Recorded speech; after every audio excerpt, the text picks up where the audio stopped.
Good morning, Saul. Morning, Ninder. How are you? Listen, it's sunny in Milton Keynes. Actually, I've never been to Milton Keynes before, so it's my first ever trip to Milton Keynes. You'll have to send a postcard home. Yeah, right. Well, listen, welcome to the Business Influencer podcast. Thank you.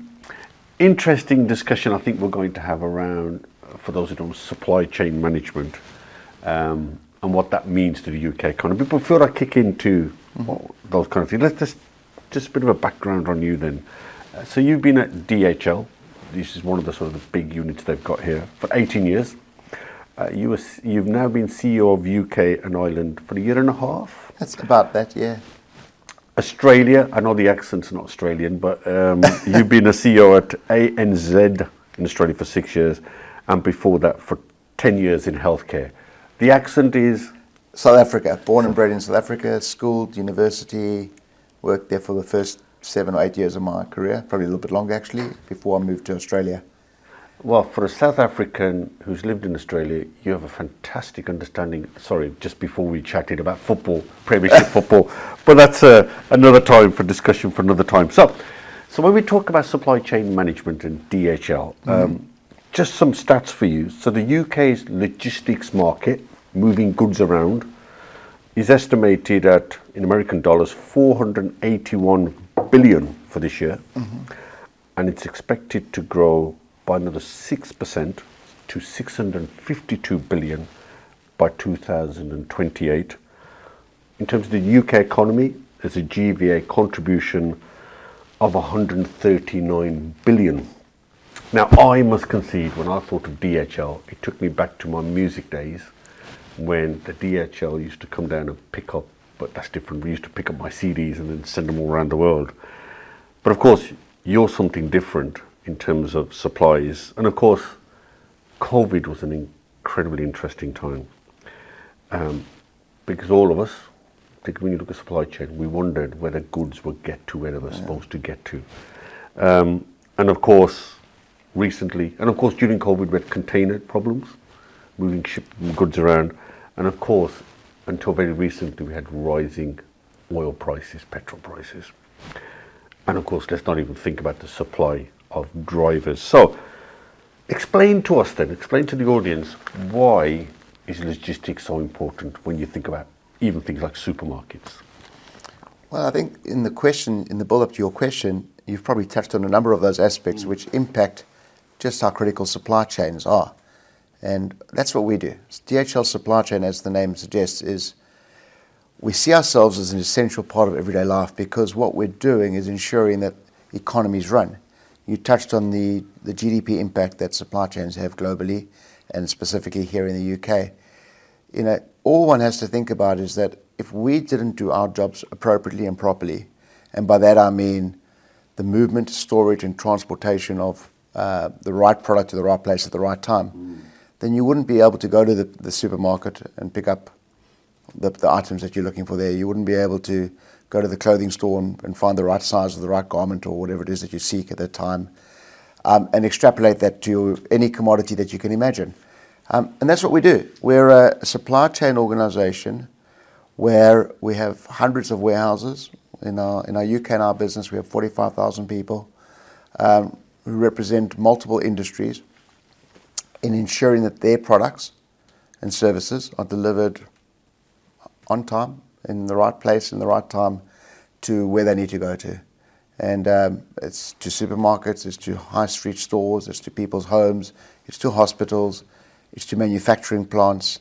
It really touches everything. And the impacts, the source impacts that you referenced, oil prices, container shortages, people shortages, lockdowns, all of those things in one way or another impact our ability to do the jobs that we're required to do, and make sure that we're doing them on a consistent basis. Because the one thing that people will identify with is that, or perhaps not identify with, is when our name is being spoken about, that's generally when we're not doing our jobs. It's when so you're like the referee in a Premiership football match. Ideally, you don't want to be spoken about. Yeah, if you spot the referee, there's something going wrong here. Yeah, if he's getting too much of the limelight. And from our perspective, we don't want to be the ones being spoken about. We just want to be doing our jobs, and everything else happens around us. And that's the art of doing a good job.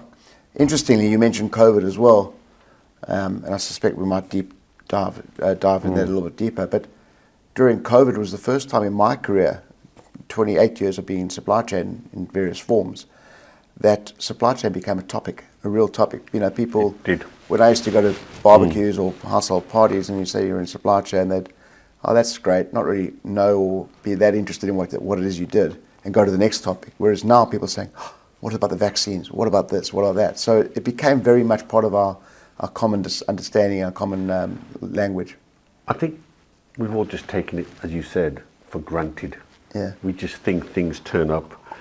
I paid a visit downstairs, and actually I got an understanding of how precise your systems have to be, how innovative you have to be to get goods, supply chain from A to B on time, as you said, at the right price, at the right quantity, the right quality. Quite extraordinary. Now, just a bit about DHL. You referred to 40,000 employees just in this country. We'll pick that up a bit later. So DHL is a multinational, what is it, 50 years old? I think you just said a few minutes ago, it's 50 years old? Yeah, so there are a few, just briefly, there are a few brands, well, a few divisions within the group. So the holding company is GP DHL, which is Deutsche Post DHL. So we've got the German post office, which is the legacy business. Deutsche Post bought DHL, which had been established in, as you correctly say, in 1969, about 50 plus years ago. And that was the logistics side of the business, which further strengthened Deutsche Post's reach. And now globally, we're within the brand DHL, it's in every single country and region globally, 220 around the world. And that's most of what people would know DHL, the planes flying around delivering small parcels on an express basis globally. Our division is DHL Supply Chain. We're in fewer countries, around 60 countries, but all the major large economies. And we're an in-country service provider of a warehouse and transport solution, by and large, with some ancillary services beyond that. So it's a complex organisation. It's not easy to navigate, and of course we'll talk about how do you navigate around 40,000 employees. That's a lot of people. Never mind your strategic role in keeping the UK moving along. So lots of things have happened, and we've talked about COVID, and we're going to talk about COVID a bit more. But the one that I suppose is now very recent, and I know they've sort of got over the line, is the Brexit problem. So supply chain, so black country where I'm from, automotive, rely on just in time, goods coming just in time, and then so how did somebody who experts in supply logistics, how did you cope with Brexit and potentially not just in time but now just in case, because you're not sure if things are going to arrive, and of course COVID didn't help. So how did you as a business navigate around that, or has it not affected you? It has affected us materially. I think there's a definite segue between the COVID and Brexit scenarios and how it impacts our facilities and our macro environment, because what you mentioned there, just in case, a lot of the warehouse, or a lot of our customers who store products in our warehouses, whether they be automotive manufacturers from your neck of the woods or general manufacturers, consumer, retail, etc., their supply chains were impacted primarily from the east when COVID broke out initially, from China specifically. And there was a large amount of, I'd call it panic buying in some extents, where there was concern that they wouldn't be able to secure supply. So hypothetically, if an organization had 60 days worth of safety stock in a facility, like the one downstairs that you went into earlier, there were a lot of manufacturers who said, well, perhaps we should increase that safety stock to 70, 80, 90 days, which on the face of it doesn't sound that material. But in essence, you could see a 50% uplift in the stock holding. Now, when you're holding a few million pallets worth of product, if every manufacturer does that, that's a hell of a lot of buildings you have to put up or have space to put up for in a very short space of time, which is not necessarily practical. So there was massive impacts on the assumed elasticity of our walls, which doesn't really apply. And that was an impact. So how we managed that, and how we did take on quite a number of facilities globally to accommodate as much as what we could.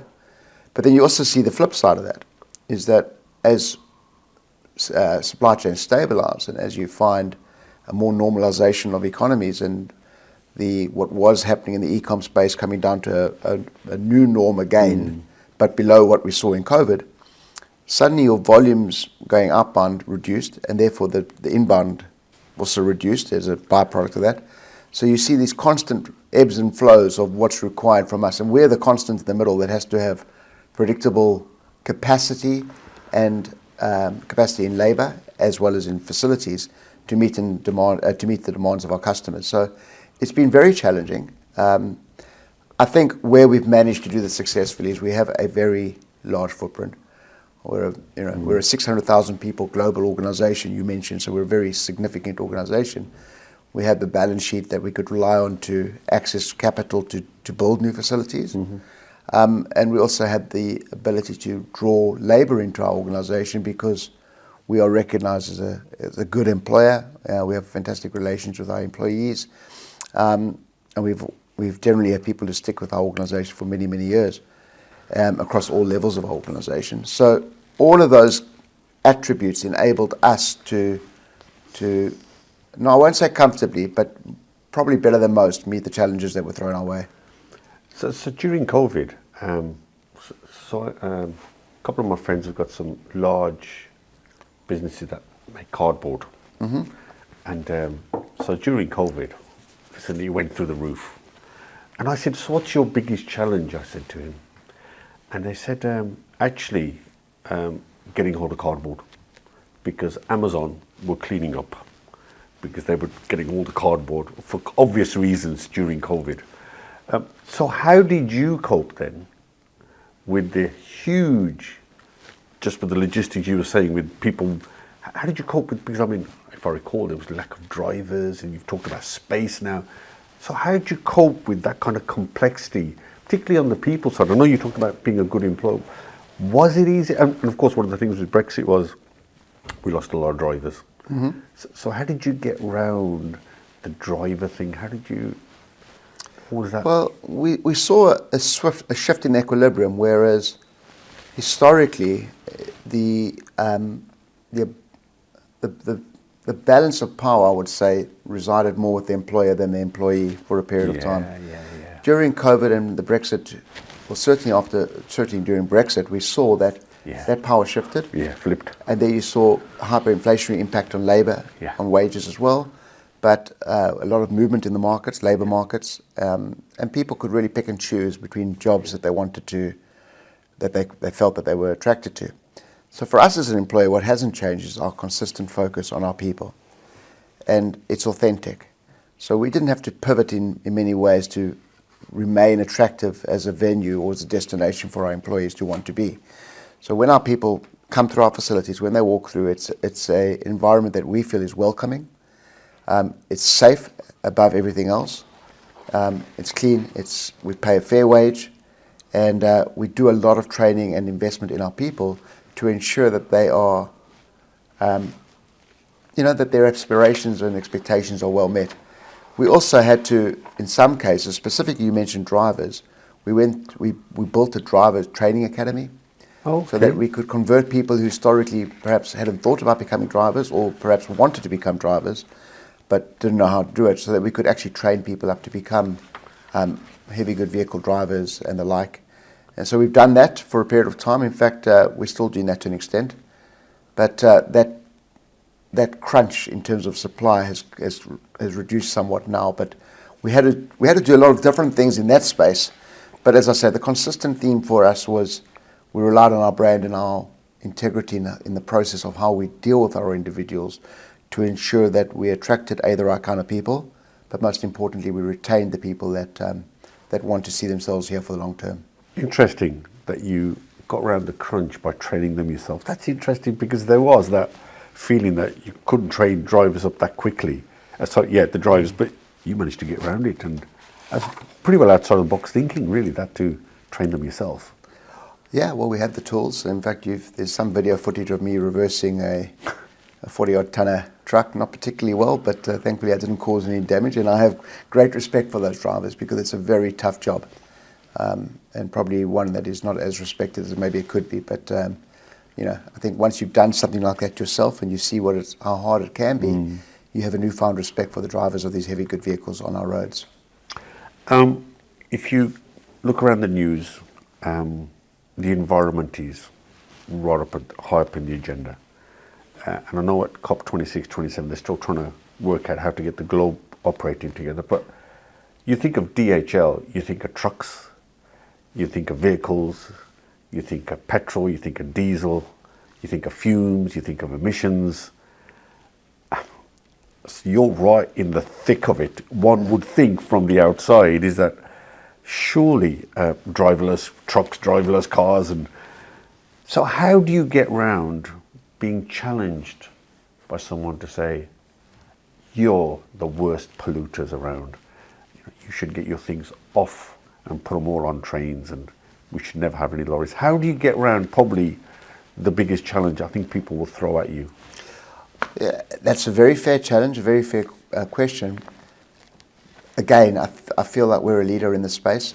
Before any other logistics organisation, certainly, and before most organisations were even thinking about setting targets, we were setting ourselves very, very resilient or very robust environmental targets for ourselves, going back, I think, as far as 2007. Wow. So we were the first organisation to set a zero emission target.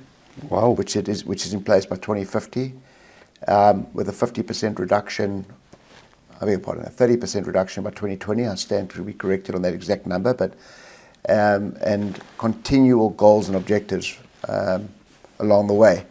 And we've hit and achieved, in fact exceeded all those milestones, and we will continue to do that. So we're very, very conscious of leading the industry as the biggest brand perhaps in the industry right now on that journey. We see it as everyone's responsibility, not just ours, but we certainly led the way. If you look at our aircraft, we've spent an enormous amount of money on aviation fuel or on carbon neutral aviation fuel. We've made a lot of investment in environmentally friendly solutions, carbon neutral solutions from a biogas perspective for our trucks, to convert diesel into biogas and reusing natural resources. We've just recently brought the first 4 electric heavy good vehicle trucks into the market with partnership with Volvo. So we're really confronting this head on. We're not shying away from the responsibility we have as an organisation. We do all our buildings that we put up, including the one that you're in right now, are environmentally neutral from a carbon neutral from an environmental perspective, I should say. And we'll continue down that journey. So we're very sincere about it. Our people expect it of us, our shareholders expect it of us, and certainly our customers expect it of us. So we're very much on that journey and have been for a long time. I was wandering around, you've got solar panels. Yes. So that means you don't need as much energy. And interestingly, you've got a rainwater system. Is that right? That it picks up the rain and that allows you then to flush? Yeah, for certain activities in the offices and latrines and what have you, we can use grey water for that. So we're all used to all the kerfuffle now flying around about environmental targets, but 2007, that's going back a time. So did DHL find people saying, what are you talking about? What's with these net zero targets? I mean, you were so well in advance. Was that, or was it something you just took on board regardless of perhaps even investors saying, what are you doing back in 2007? Well, I think, to be fair, it was a 2007 baseline that we probably took on a year or two post that. But, to credit to our global board, they recognised and they saw that this was something that had to be dealt with. And yeah, I suspect there were some, particularly going back 10 or so plus years, that weren't as positive about the journey that we were on as perhaps they are today.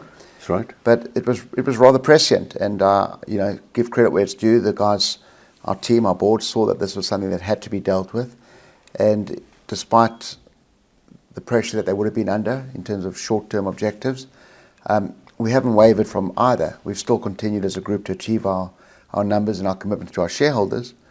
But we added a 4th bottom line. So our 3 bottom lines have always been our shareholders, our people, and our customers.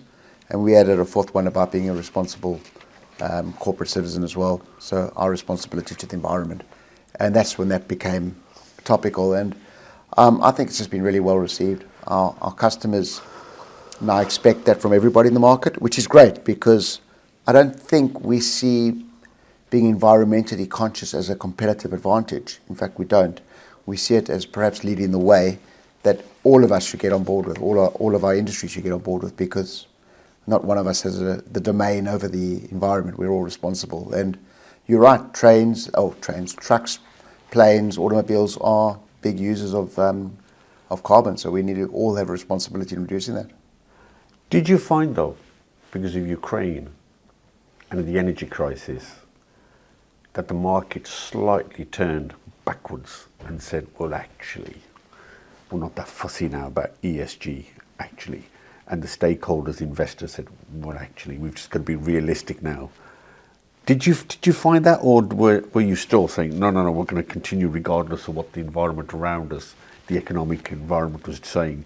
Because there was that tilt towards back to fossil fuel. And I suspect in general business sense, in general business populations, your question may probably have some relevance. But certainly from a DHL perspective, we haven't wavered from what our objectives have been. Yes, there's an energy crisis. Yes, we've seen the impact that this has had on us globally, in costs and what have you. But I haven't heard anyone in my organisation, in our organisation, talk about, well, let's review our targets. Let's soften our targets. It's been full steam ahead. Excuse the pun. Now, I'm going to put you on the spot, and you can be diplomatic. Oh, you haven't put me on the spot yet? Okay, good. Right. So you can be diplomatic.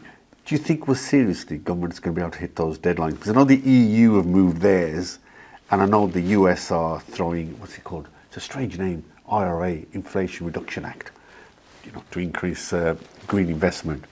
But do you think, as someone who's a business leader, do you think the pressure slightly off the government might tilt it? Do you think, can't really sort of say? I cannot personally imagine a scenario where we don't achieve our targets. And I'm optimistic that perhaps we can even exceed our targets. We are hell-bent on ensuring that we are carbon neutral by 2050, which was always our given target. Yeah. And I don't see anything veering us off that topic. The one thing I have to say, with quite an element of pride in it, is that the organisation takes us seriously, and we're not deviating, and we're on target with all the targets we've set ourselves, the 2020 targets, the way we're adopting electric vehicles where we can, and biogas and hydrogen, and the work that's happening in that space. It's all on track and will continue to be on track, and it's very much part of our thinking. In every business case application that we put forward, thought is given to what we're doing from a Go Green perspective. Final question before we leave the agenda on this one. Do you think there's going to be enough infrastructure in place for us to have electric vehicles to allow goods to be delivered from A to B to C to D?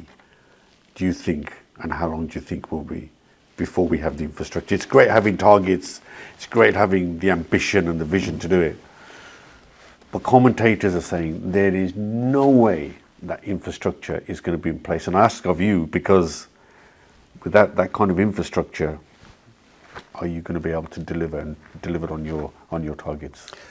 I think if we're wholly reliant purely on electric vehicle solutions, then you may well have a point.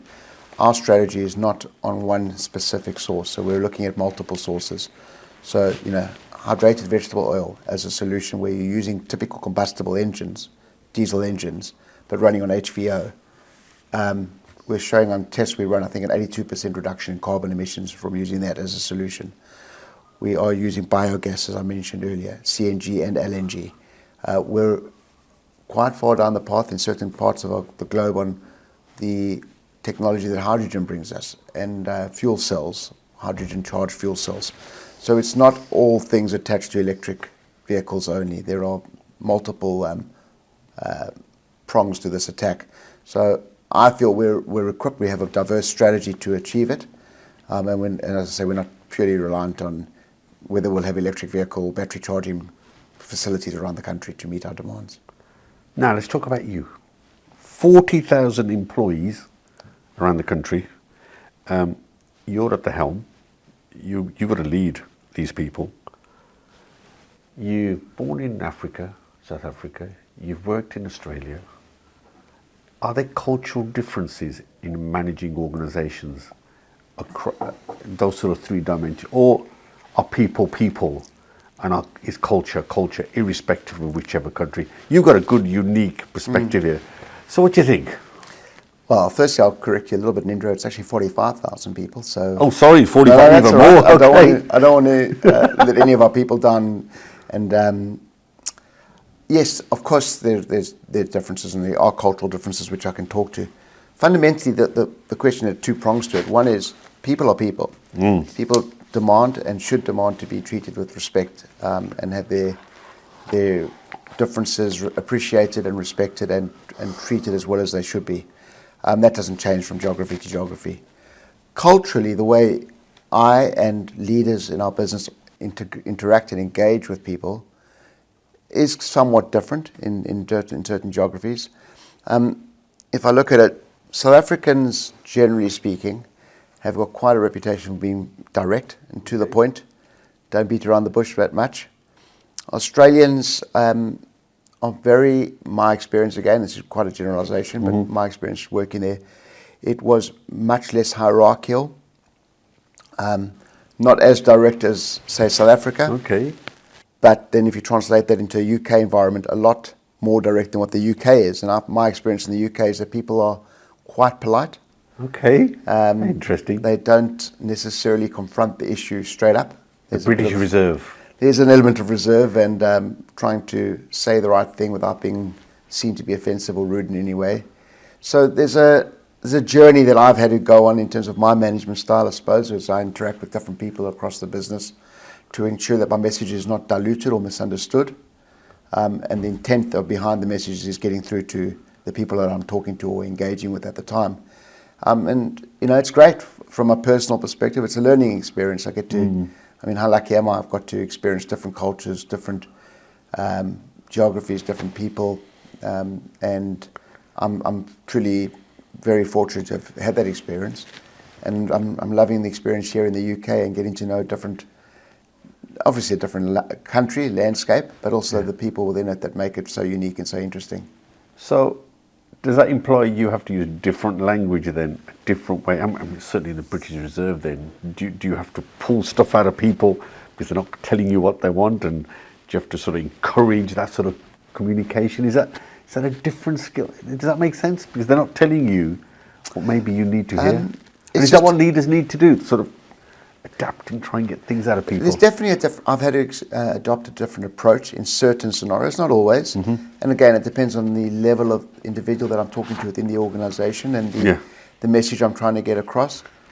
A lot of it, from my experience, comes from building respect for each other, but building trust between myself and the employees, that they need to know that I'm sincere, that ultimately what I want is the best for our organisation, which is our people, and our shareholders and our customers, all our three bottom lines, as well as our environment. And that's what the questions that I ask of people, the answers that I give to people, are all guided by those principles.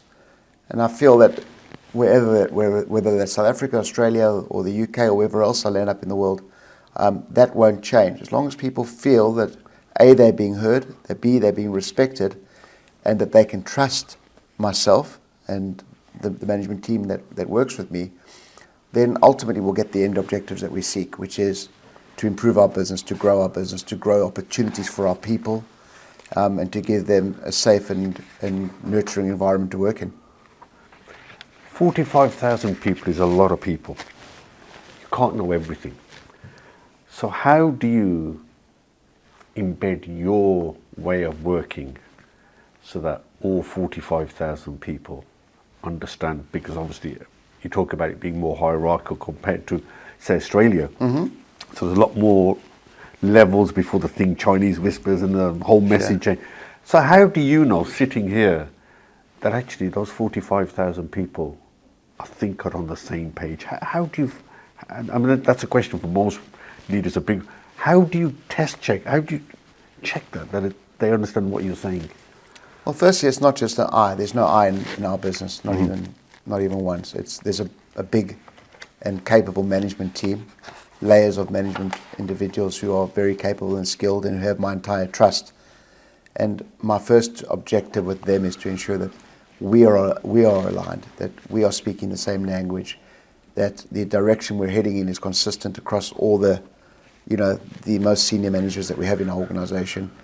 And by making sure that we have simplified objectives which everybody can understand and relate to.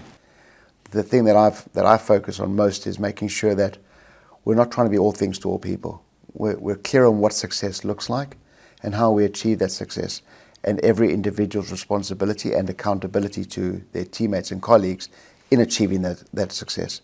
Once we're aligned, it becomes a lot easier, because if the top 200-300 people in a 45,000 people organization are aligned on what success looks like and what they each have to do in order to achieve that success, then translating that down to the next level and the next level below that becomes a lot easier.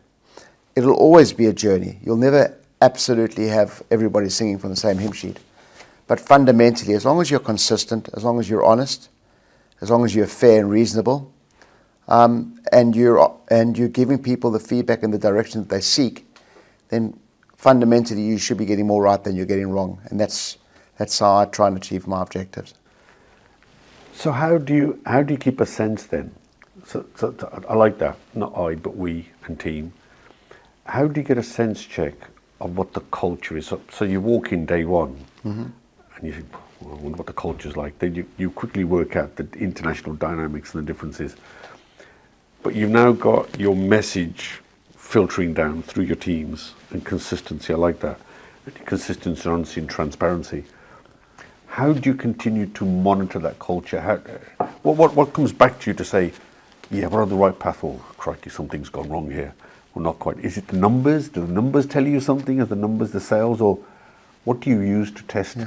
There's no question numbers have a big role to it. We do surveys, we do pulses of our customers, of our people, our employees, and then obviously there's financial results for another metric. So we're doing those consistently, and that gives you a very good indication.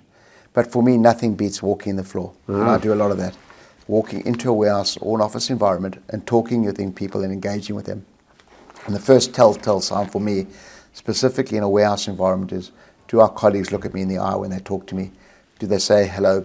When I say hello, do I say good morning when I say good morning? Is the floor clean? Is the place safe? Is it a welcoming environment? For me, those are very quick telltale signs. I've walked into warehouses where we're not on the top of our game. I mean, it's quite obvious, and there's generally a leadership issue on that site, is my experience. But by and large, those are the exception. And hopefully you saw it yourself when you walk through the morning. People will smile at you, they'll engage with you. Our people want to be here. Our employee engagement rates are high. They've improved. We're continuing to improve. Our response rates, our people want to give feedback, are very high. And our tenure is high, it's better than the industry. So our staff retention rates are higher than industry norms, and we continuously aim to improve on those. So fundamentally, those are key numbers and metrics, but it's the subjective, it's the intangibles that you see when you actually walk the floor and talk to people and engage with people in a meaningful and real way, that they know that it's for real, and I know that it's working or it's not working. And that's always going to be my litmus test. So tell you what made me smile. We were sorting out the timings, and they said, oh, Saul's busy till 11:30, can we? I said, fine. What I didn't expect was to suddenly catch you in the canteen talking to people, because I thought, oh, it must have been some big Zoom meeting. And that, you're absolutely right, you're walking the talk and you're seeing what's happening, and to find you in the canteen was extraordinary. And I thought, well, yeah, well, okay, so that's how you get the pulse, rather than stuck up in an ivory. You were right there in the middle of it, which I found really amusing. Look, at the end of the day, our business is a warehouse and distribution business. We're not an ivory tower organization. That's not how we lead, that's not how we engage, and that's not what inspires me. So I'm much happier walking the floor, talking to it, or getting into a truck with a driver and having a chat with them. That's not insincere, that's just what I enjoy. So it's not a hardship for me to go be at the forefront with our people. And fundamentally, how I see leadership, and I've always seen leadership, is an inverted triangle. A lot of people see hierarchies with the CEO at the top of the triangle. I actually see the triangle facing downwards, and at the top of the triangle are our employees, the frontline workers who deal most with our customers. If they are engaging with our customers and giving our customers a good experience, whether that be the last mile delivery driver or the last person who touches a package before it leaves our warehouse, if they're doing a great job, that means the people supporting them, their managers or their supervisors are doing a good job, and so on all the way down to the bottom of that triangle, which is where I sit, which is fundamentally to empower the people in my organisation, in our organisation, to make their employees' lives better. And as long as we're all doing that, then the people right at the top are the frontline workers in our business. So it's interesting. So as you wander around, you're seen as open. You're seen as, come and tell me what you think. And that allows you then almost to touch on that culture, to see how people are feeling, rather than just numbers and surveys and things, but you can actually feel it by talking to people. Now, I must admit, I think DHL, I think a moving box A to B, commoditized, down to price, can you pick it up on time? The last thing I would have thought of was the word innovation. I wouldn't have, and I suspect, but a trip downstairs, actually innovation's at the core of what you do, at the core. What I didn't know, which I find extraordinary, is that when you pick things up that require repairing, extraordinary, you get it repaired. And so that completely blew my brain. And then it was all these sort of, if there's a problem, there's always a solution, which is what I found was. So how important is innovation, and then how do you encourage people to innovate? It's what differentiates us amongst our culture the most from our competitors, I believe, is that we're continually innovating. We have to stay relevant. If all we're doing is moving a box from A to B, that's a commodity that can be quite easily replicated. That's right. But where we're doing it more cost efficiently, more environmentally sustainably, where we're doing it ergonomically better, where we're taking physical actions which are repetitive and not necessarily that challenging, and we're automating that, and we're giving our people more meaningful tasks to do, less physically straining, then we're doing better by all aspects, by our customers, by our people, by the environment, etc. So we will continue innovating. We have done a lot of it. We've invested a lot in accelerated digitalization globally, and that we see as something that we'll continue to do. It can't stop. There is so much new technology out there, and there's so much that we have to embrace and do better at, that we're continually looking at ways that we can implement those kinds of solutions in our facility. And to add to that, it's not, as some people cynically might think, to replace labour with capital. It's actually to enhance the lives and the work that our human capital does, our labour does, by ensuring that the menial tasks, the repetitive tasks, are done by automation where possible, and the tasks which require added value will be done by our people. So we're continuing to grow our workforce, whilst in parallel implementing automation wherever we can to make our jobs simpler and better. I did see the word peppered around, continuous improvement. So you can see a bit of that Japanese methodology coming into improving production. Interesting what you just said there, because there's a big debate of the last week or so around AI, around AI replacing jobs. Yeah. But what you've actually said is, well, actually, yes, we're bringing in AI and technology, but actually we're employing more people and deploying the people to do the higher level skilled jobs. I suppose my next question, and if you pick on that, is I just saw a figure this morning that unemployment has dropped again. So it's getting even tighter as a market. And you've talked about how you pay people well, how you look after people well. Going forward, is that still going to be the key way of getting people in? Because it looks like it's going to get even tighter from what I'm saying on the labour supply. Is that still going to be the case? And would technology be the answer to that problem? In other words, if we accept that labour shortages will always be there, is technology and innovation, which you're key on, is that now going to be really paramount? I think technology and automation will complement the work that our people do, but there's no shortcut in my mind as to how we engage with our people and how we treat our people will be the recipe of success for how we retain our people. We don't want to be a transient workforce for our staff to come and leave because they can get somewhere better or they can be treated better or whatever somewhere else. If people come into our organisation, by and large, they'll want to stay because we do the right things by our people.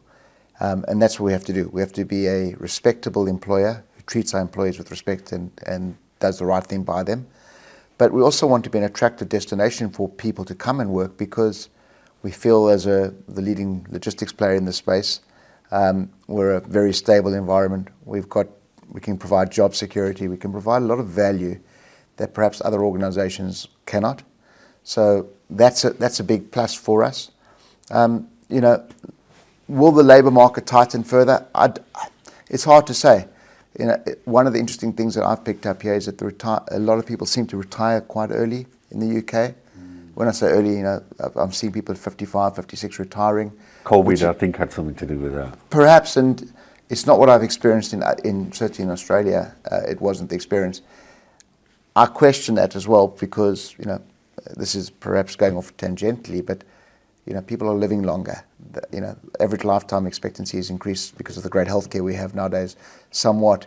And with what's happened with inflation and macroeconomic trends, I'm surprised that people can afford to retire at that age right now, not knowing how long they're still going to be around for. So I expect, my own personal view is that we will start seeing a lengthening of how long people work for.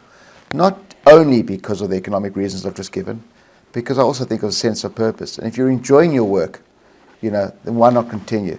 Continue to your 60s as well as as long as you're able and healthy and willing.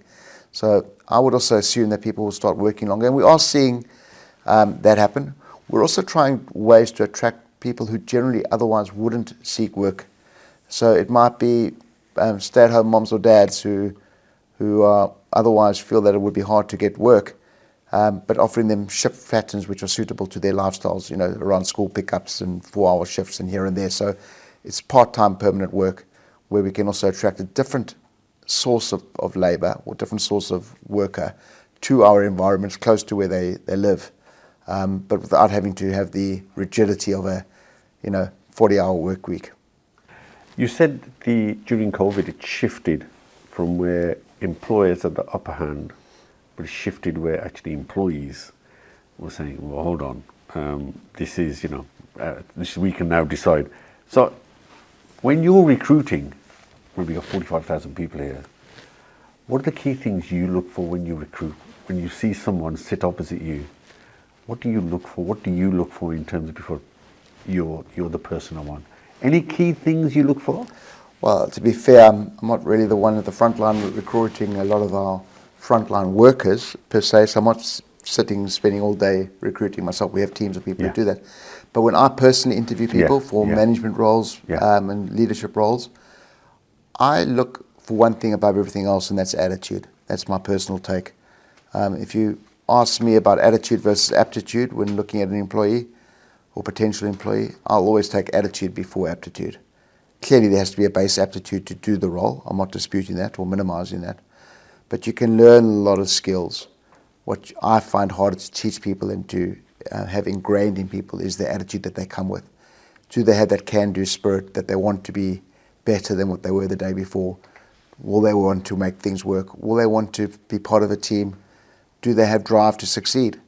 I'm a very passionate and driven individual, and obviously I seek similar attributes where possible in other individuals as well. So for me, that's probably the one call out is the individual's attitude, and you can quickly tell that in their eyes. So, piece of advice then.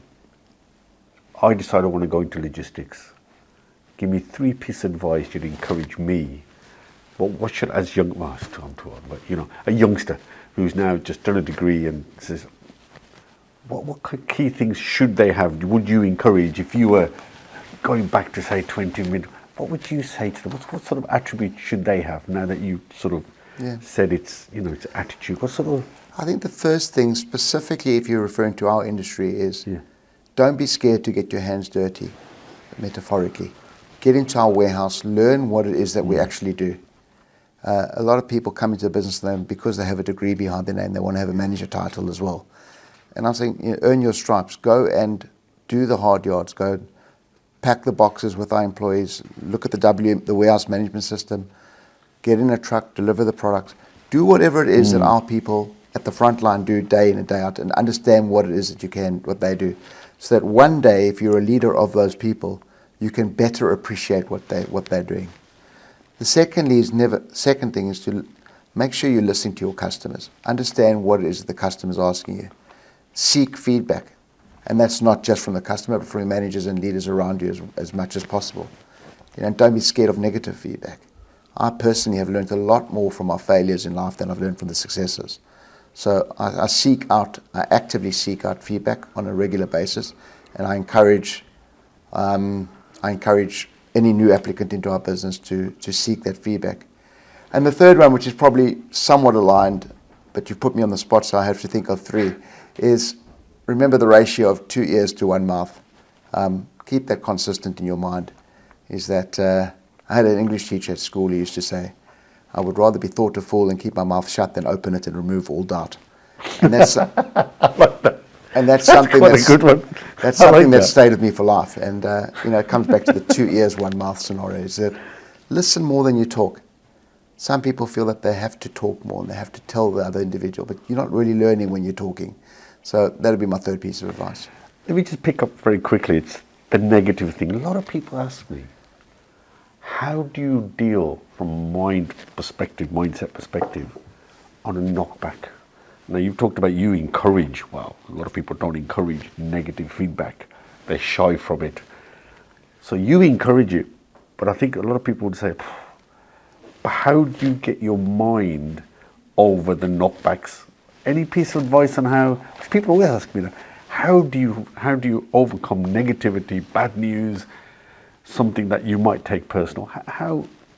Any suggestions? I don't know. Well, firstly, we call it developmental feedback in our business, so it's not negative. It's really the mindset is, if you treat feedback as a gift, as we try and train our people to do in the programs that we run, then it is an opportunity to improve yourself. I can't think of a time where I've received personal criticism. Okay. And I've certainly never given personal criticism. It's always. But you might take it personal. You might take it personally, but then that's up to you. Got it. How you receive feedback is up to you. Yeah. If you take it on board that this is something that's going to help my career or help me develop better as a leader, as an individual, as a human being, then great, because then it's an opportunity to enhance your life. If you are the person who's going to take that personally, well, that's your shame on you, is my word, because if it wasn't intended that way, then you've misread the situation. And not only have you misread the situation, you've missed an opportunity to develop. Yeah, I think you're absolutely right. So I a little bit that I know, I say, don't take it personal. Remove yourself from it, look at the advice and move on, but take it on board, but don't take it personal. Sure. Right, a couple of questions before we wrap up, because I know you're a busy guy. Interesting, through our discussion, you've not said business or company, you've referred to brand. I keep hearing brand. So how important is brand to you? Because you've referred it to a few times.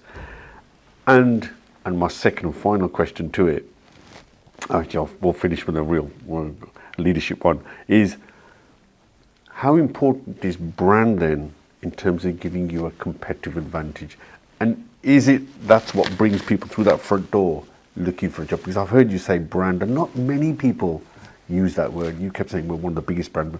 So how important is the word brand, and how do you link that to success?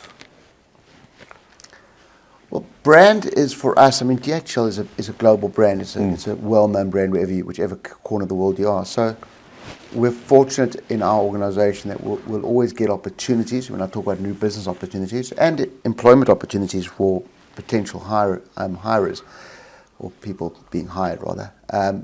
Our brand will attract that. But that doesn't mean anything beyond that first engagement. How our people then interact with the opportunity, whether that's the potential employee, potential customer, whatever, that's what will win or lose the opportunity. Yeah. So the brand is something, and it's of great value because it's certainly an attractive proposition for many people and many companies. But unless our people follow through and demonstrate the high levels of professionalism that are expected, that are associated with that brand, then actually we'll end up doing damage. So it's a responsibility as much as anything else. When you are seen as a leader in the pack, and if your people don't follow suit and behave poorly relative to their expectation, then you've actually done more damage than good. So we consistently remind people that they have a responsibility to uphold the image and the value that this brand represents, not just here, but globally. Because if we do damage to a local customer here, that customer could well be part of a multinational organization, and that could impact our business in any other part of the world as well. And what does success look like for you? For me personally? For you, and when one day you've done a fantastic job here, you drive out of there, how will you look back and say, yeah, I think I did a decent job? What does that success look like to you? I'm very driven to leave any environment, any engagement, any interaction, whatever kind it is, in a better way than I found it. That's what drives me. So if I can objectively and honestly look back, whatever period of time it is that when I do leave this role and someone else takes it, have I looked after the role well? Have I been a good custodian of the chair? And have I left it in a better place than I found it? And, history will determine if that's correct or not, if I've done that or not. But that's my objective. And similarly, when I meet with people, I want to make sure that we refer to it as the shadows we cast. The shadow I've casted on that individual is a positive experience when it comes to certainly our employees, that they will look favorably on their interaction and they will see that as something that had some value of some kind to them, or at the very least didn't detract from their perception that they may have had before. I sit on a couple of boards, and one of the questions we always ask our CEO is there anything that keeps you awake? Or are you totally chilled?